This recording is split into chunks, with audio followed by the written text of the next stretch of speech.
আসসালামু আলাইকুম। Welcome back to my channel Taste and Twist by Farzana. আশা করছি আপনারা সবাই ভালো আছেন। আজ আমি তৈরি করব চিকেন পাকোড়া। যদি আমার ভিডিওগুলো আপনাদের ভালো লেগে থাকে তাহলে অবশ্যই আমার চ্যানেলটি সাবস্ক্রাইব করবেন। আর যারা ইতিমধ্যেই আমার চ্যানেলটি সাবস্ক্রাইব করেছেন তাদেরকে জানাচ্ছি আন্তরিক ধন্যবাদ। আমার রেসিপিগুলো আপনাদের ভালো লাগলে লাইক এবং শেয়ার করতে ভুলবেন না। বিকেলে কিংবা মেহমান আসলে চায়ের সাথে টা হিসাবে কিছু না কিছু তো আমাদের চাই। হোয়াটস বেটার দেন পাকোড়া, আর তা যদি হয় চিকেন পাকোড়া তাহলে তো কথাই নেই। এই পাকোড়াগুলো বানানোর পর কিন্তু হাতে হাতে শেষ হয়ে যাবে, তাই বানানোর সময় একটু বেশি করেই বানাবেন। তো চলুন দেখে আসা যাক এই পাকোড়া বানাতে আমাদের কী কী লাগে।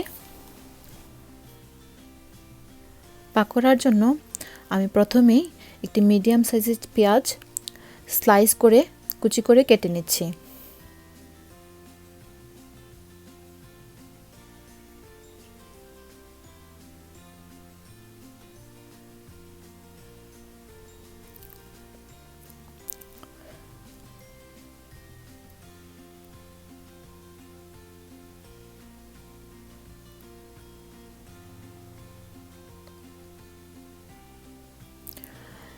তিন চারটে কাঁচামরিচ নিচ্ছি, কাঁচামরিচগুলোকে আমি কুচি কুচি করে কেটে নিচ্ছি।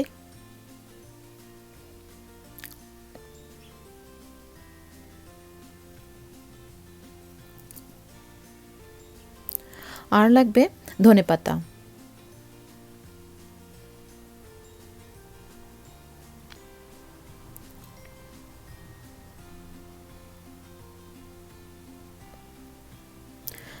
যেহেতু আমরা চিকেন পাকোড়া বানাচ্ছি তো চিকেন তো অবশ্যই লাগবে, তাই না?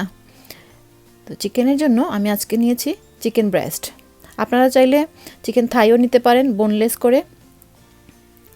চিকেনের ব্রেস্ট পিসটাকে আমি কিউব আকারে কেটে নিচ্ছি।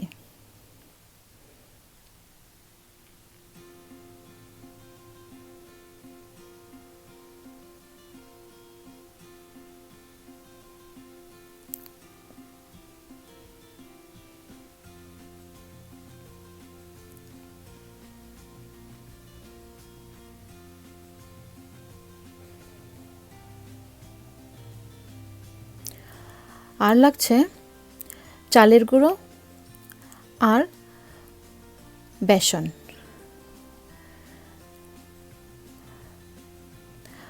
গুঁড়ো মশলার মধ্যে লাগছে মরিচের গুঁড়ো, কারি পাউডার। আপনাদের যদি কারি পাউডার না থাকে কোনো অসুবিধা নেই, না দিলেও চলবে। চিলি ফ্লেক্স, ধনে গুঁড়ো, জিরে গুঁড়ো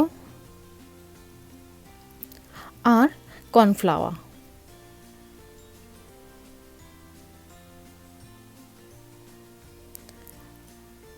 চলুন এখন পাকোড়া মিক্স করতে চলে যাই।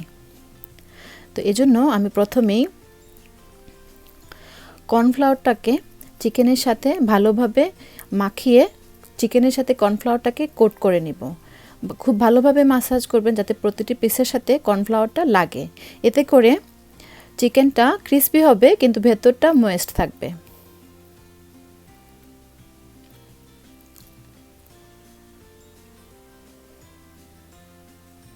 এরপর আমি পেঁয়াজ কুচিটা দিয়ে দিচ্ছি।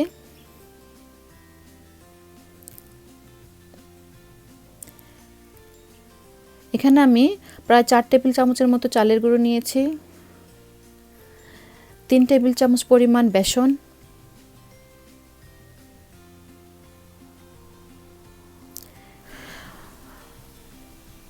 এরপর আমি দিয়ে দিলাম 1 টিস্পুন মরিচের গুঁড়া, হাফ টিস্পুন কারি পাউডার,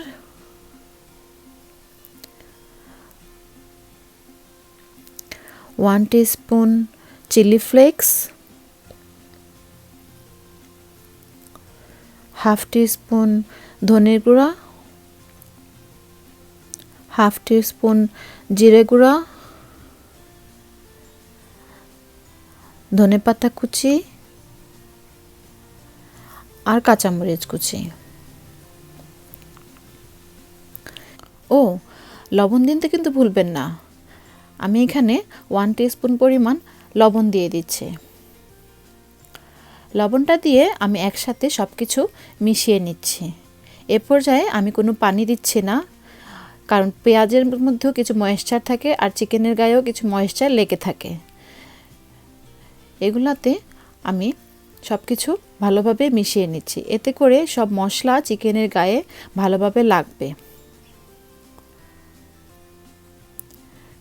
এরপর আমি অল্প পরিমাণ পানি দিয়ে পাকোড়াটা মিক্স করে নিচ্ছি। এ পর্যায়ে আমি অল্প অল্প করে পানি দিব আর মিক্স করব। একসাথে খুব বেশি পানি দিতে যাবেন না, অল্প করে পানি দিবেন আর মিক্স করবেন। দেখুন আমি অল্প অল্প করে পানি দিচ্ছি আর মিক্স করছি। ভালোভাবে ঘষে ঘষে পাকোড়াটা মিক্স করবেন।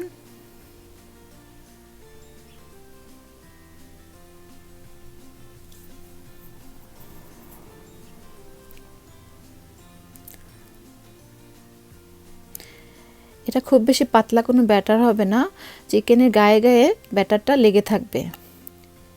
দেখুন আমার কিন্তু পাকোড়া মিক্সটা রেডি। আমার প্রায় 4 টেবিল স্পুনের পরিমাণ পানি লেগেছে। এখন চলে আসা যাক পাকোড়া ভাজার পালায়। এজন্য আমি একটি চুলায় প্যান বসিয়ে দিয়েছি, তাতে আমি তেল দিয়ে দিচ্ছি। তেলটা মিডিয়ামভাবে গরম হয়ে আসলে আমি একটা একটা করে পাকোড়াগুলো দিয়ে দিব।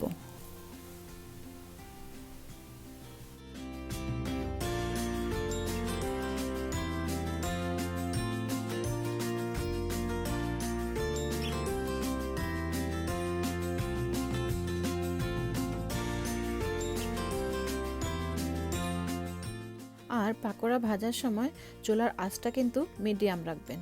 খুব বেশি হাইয়ে থাকলে পাকোড়াটা বাইরের দিকে লাল হয়ে যাবে কিন্তু ভেতরটা কাঁচা থেকে যাবে। এজন্য পাকোড়া মিডিয়াম আঁচে রেখেই আমরা ভাজবো।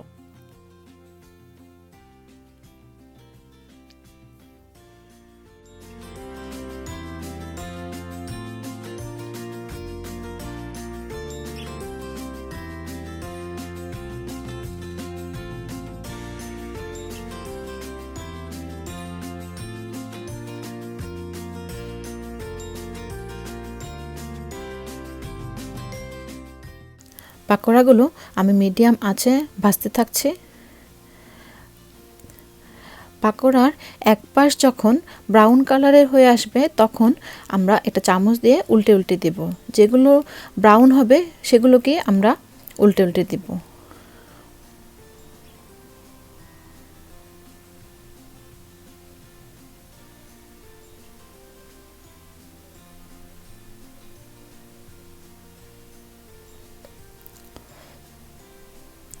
আমরা একটা একটা করে সবগুলো পাকোড়া উল্টে দিচ্ছি। দেখুন এরকম লালচে আকার ধারণ করলে আমরা পাকোড়ার সাইডটা চেঞ্জ করে দেব।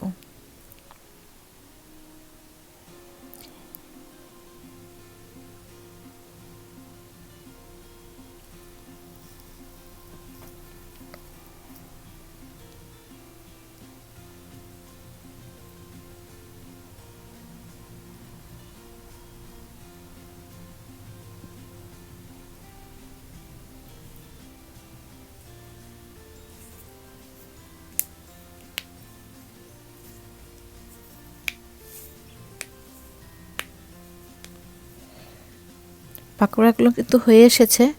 এখন যেগুলো দুপাশে কুক হয়ে গেছে আমি তুলে নিচ্ছি। দেখুন আমি যেগুলো পাকোড়ার দুই পাশ লাল আচ্ছা আকার হয়ে আসছে সেগুলোকে তুলে নিচ্ছে।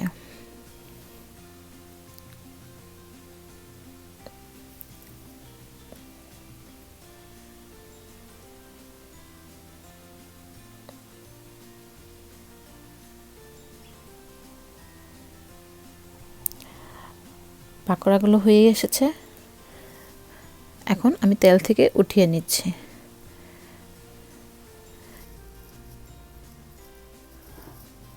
বিকেলে কিংবা মেহমান আপ্যায়নে 1 কাপ চা অথবা কফির সাথে এরকম মুচমুচে পাকোড়া হলে আর কি চাই বলুন।